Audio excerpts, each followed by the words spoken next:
I know. You were like, what? And I was like, math. Oh my god.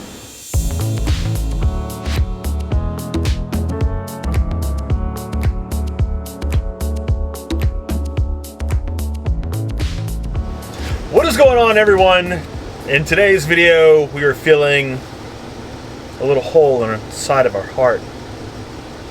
Why are we feeling holes in our heart? Actually, it's in our... We're not filling holes in our heart. It's actually going to be in our... What is this called? I see what you did there. We're going to fill this hole right over here, which you can't really see on the camera right now, but we are installing our Webasto stove cooktop thingy. We have a refrigerator, so we can eat all the cold stuff that we want. We just can't cook it. So with this Webasto X100 Diesel Cooker, we'll be able to heat up some food. Yeah, we will. So our goal for this van is to have a one fuel system, and that being diesel, since that's what type of van we have. So we are installing a diesel cooktop just because we think it's going to be a lot more efficient for us, not be a huge power consumption draw. I think it's safer not having propane inside of your van. Yeah, we didn't really want to deal with the propane. So. No, I just want to be able to stop at one place, fill up the diesel, and have all the fuel that I need to run whatever we need. So, and plus diesel is a little bit safer. With that being said, we're really hoping that we don't blow anything up. Fingers crossed.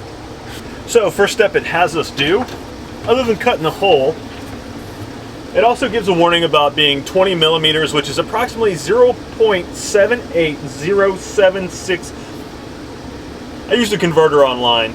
So you can't have your surface of your stove within basically an inch of any vertical surface.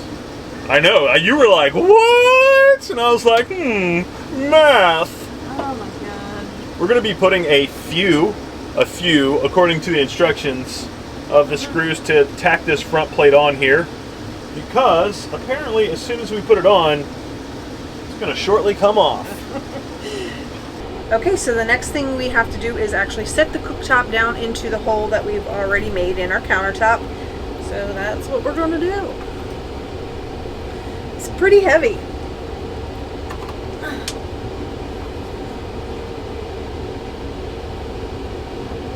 Okay, so the next thing it says to do is we should attach it to the countertop with our mounting brackets.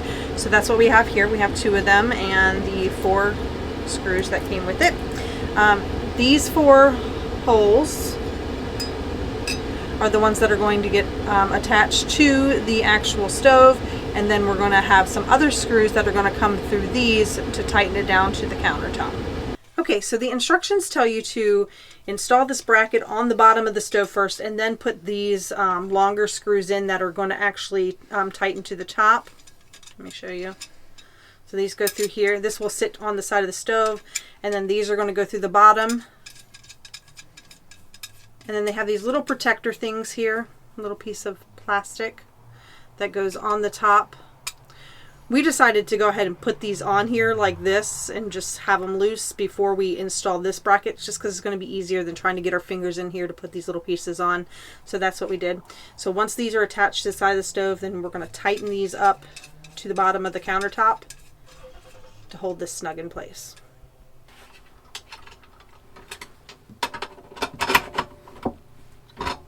Nice and tightened down. Okay, so the next things we're going to do are we're actually going to just hook up the power cable. So this is going to run back to our 12-volt distribution. It's just basically plug and play, and then we're also going to connect the fuel line that goes into the stove portion. Where the diesel goes. Where the diesel goes. Okay, now we're going to add the little fuel coupler here to the end. Not too difficult. Fuel line is now nice and snug. Okay, so the shield that we kind of put the front on earlier, we're now going to install this on the bottom side. So we have that diesel line here and the power cable here. We're just sitting those inside. And then we're going to put this up on the bottom, and Jed's going to screw it in. If we want to stay there, I guess I should. Okay.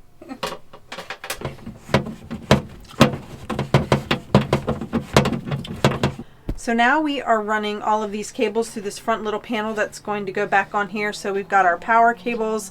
These are just some little cables that run to the control panel, and then this is our gas line. So we're running all those through, and then we're going to attach this back to the front.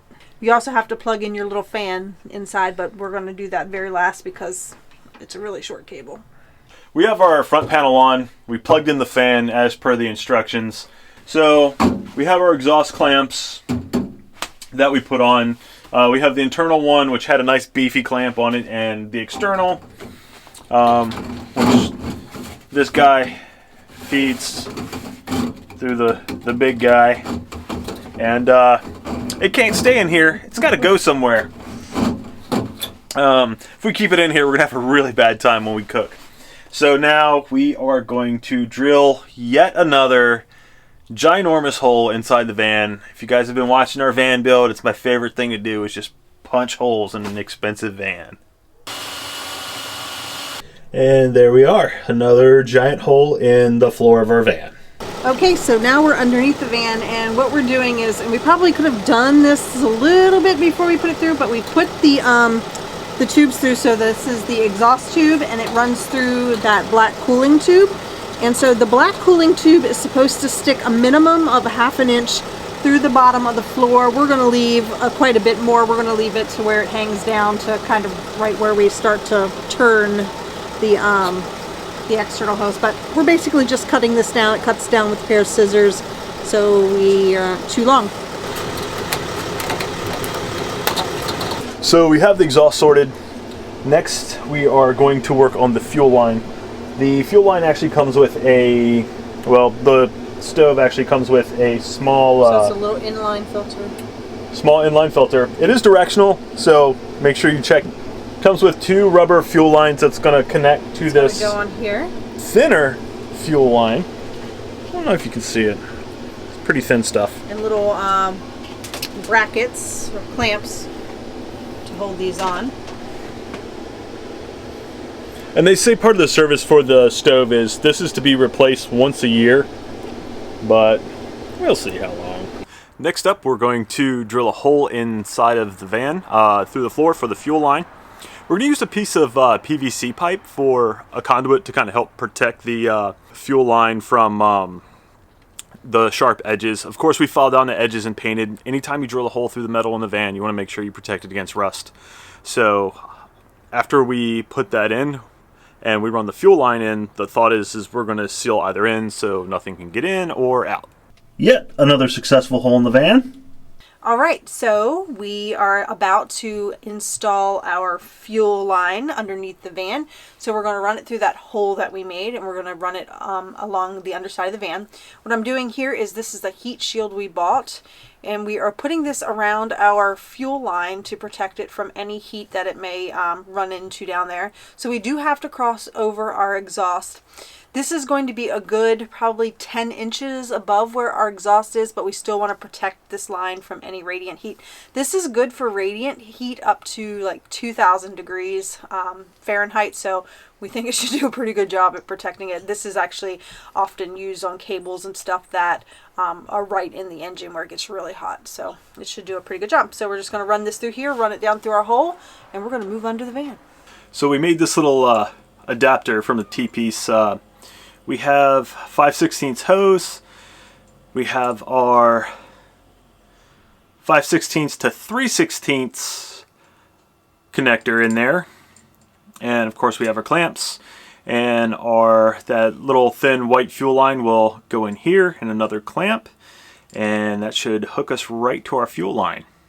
It's kind of hard to film underneath the van, but we're going to give it a shot anyway.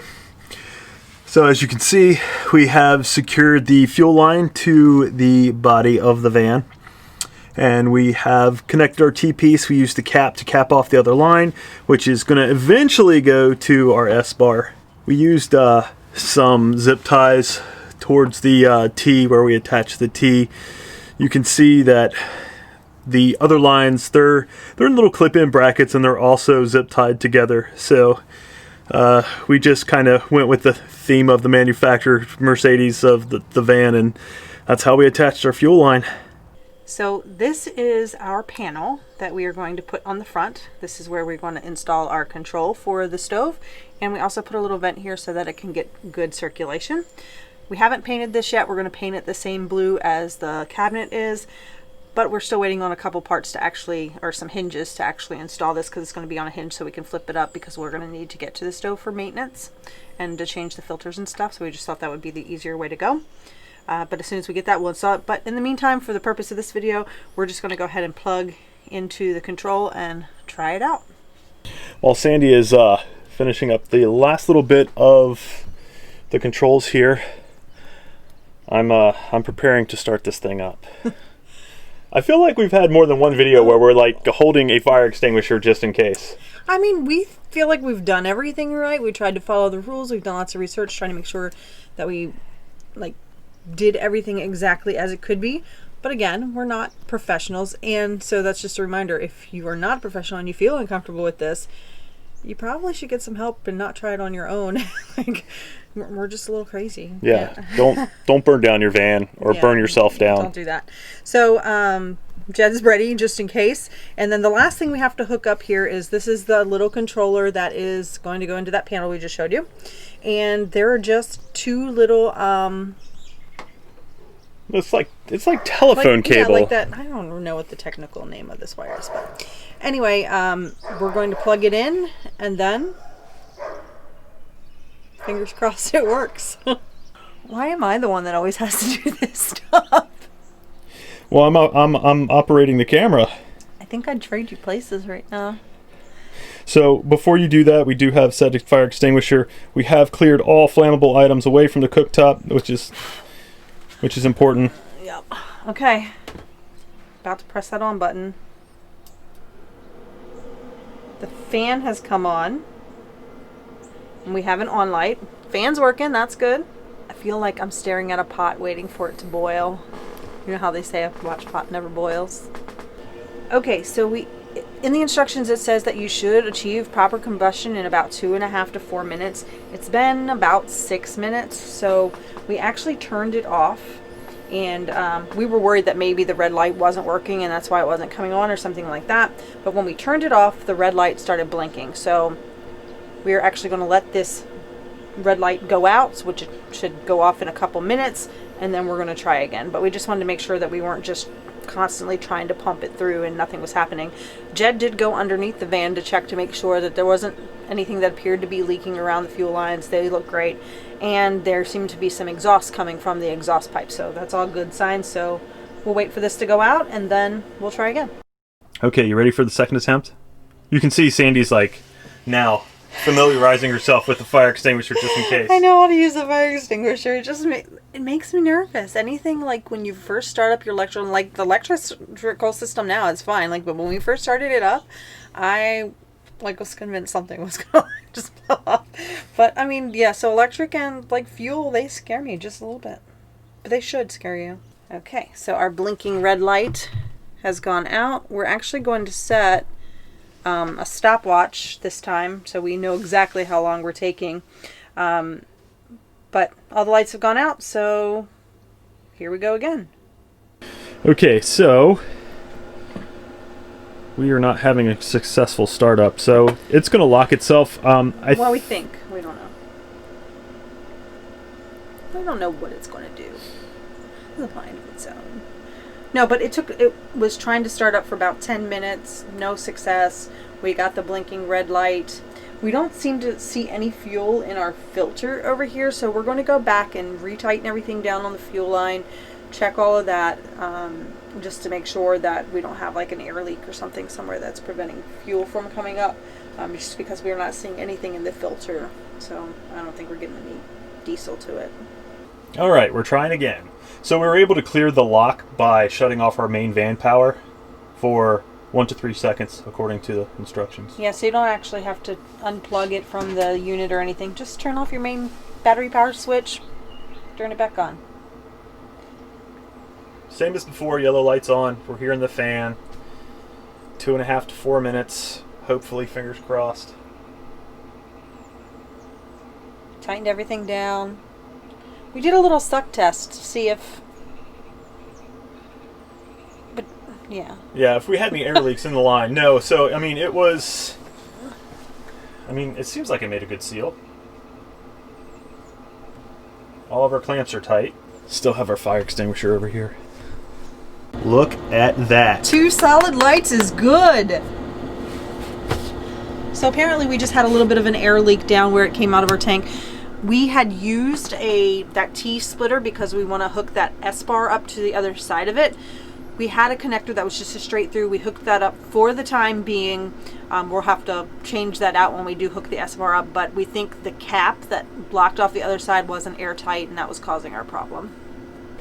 Okay, true test. Sandy's going to make a cup of tea. Yes, I am. So we got our pot that we actually just bought for the van. Isn't it cute?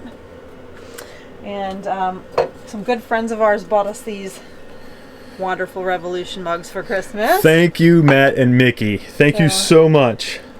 We figured it was the appropriate thing to try out, so we got some water set there. We've turned up the heat. It's getting warm. Don't start a timer real quick. Okay. I want to see how long it takes us to boil. Okay, start a timer. I'm going to turn it all the way up, you know, to boil. So high for boiling water. Now, the crazy thing is you see it has 2 burners. It's actually not 2 burners. It has 1 burner and a warmer. So even when this is on, both of these are on. And I don't see any way to turn the other off. So this is basically so you can cook something, set it over to warm, and then start something else. So, but if you just wanted to do something that doesn't require, like if you wanted to toast some bread on here, because we don't have a toaster, you could probably toast it on the warmer or something like that.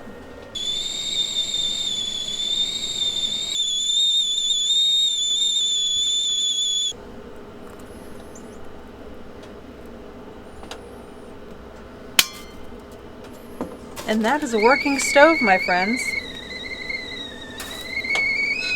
I'm really excited that it actually worked. All right, now we are cooking with diesel. Yes, we are. And this stove makes a pretty good cup of tea. It took about, what, 15 minutes for... Yeah, but the water was really, it's cold. So the water was like pretty much like ice cold when I started it. So, but it took about 15 minutes to heat up to a boil. Yeah, not bad. No, but seems like it's going to be nice to cook with. Can't actually wait to make something on it, but... Yeah, we were checking the exhaust and the pipes coming through. It really didn't seem that hot or to be like a fire hazard or anything, but in total it was probably run for like 20-25 minutes in total, and everything. Yeah. It was warm, but we could still touch it. Like, I mean, don't touch the actual exhaust. I'm talking about the cooling tube that the exhaust goes through. Yeah, don't go licking that and then leaving us a nasty comment that you burnt your tongue because you licked the exhaust. Don't do that. But yeah, so if you found this video useful or helpful or you liked it or whatever, then you should hit that like button. And subscribe button because... Yeah, so we're getting really close, we think, to, well, closer than we were 6 months ago, I guess. Yeah. But we still got some bigger projects coming up, but then we're ready to get back out there in the world. So you'll want to subscribe for that. Yeah, you're going to want to see what zany adventures we get into. Woo-hoo! We're crazy, you know? Yeah, we're super crazy. All right, guys. So, yeah. I think that's it for this time. That's going to do it for this video. Happy New Year, by the way. And until next time, stay wonderful. Call it a day.